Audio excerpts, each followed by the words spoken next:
we want to wrap up by talking about a cognitive bias called the backfire effect.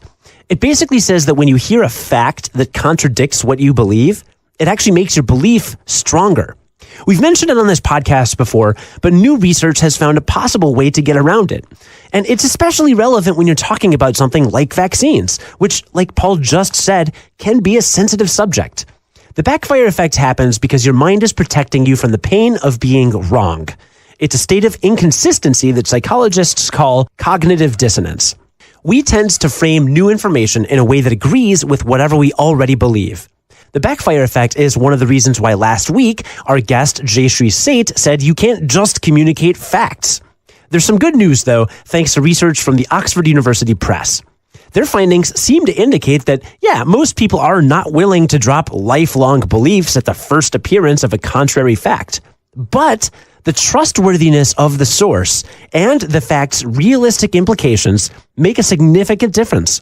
Likewise, a review of the research by the UK nonprofit Full Fact found that a lot of the studies that have found evidence of the backfire effect found it the most often with contentious topics and ambiguous claims. So this isn't an unavoidable phenomenon. According to professors Philip Tetlock and Barbara Mellers, the most important factor for sidestepping cognitive bias is an outside view.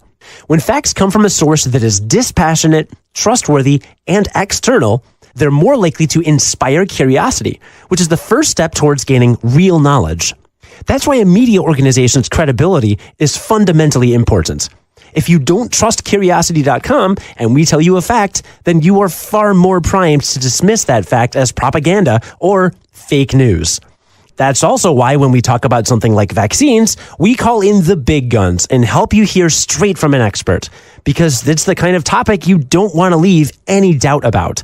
So keep your sources in mind the next time you send a link to your friend or family member to try to convince them of something. And to get over the backfire effect yourself, just try to be aware of your own biases and keep an open mind whenever you can.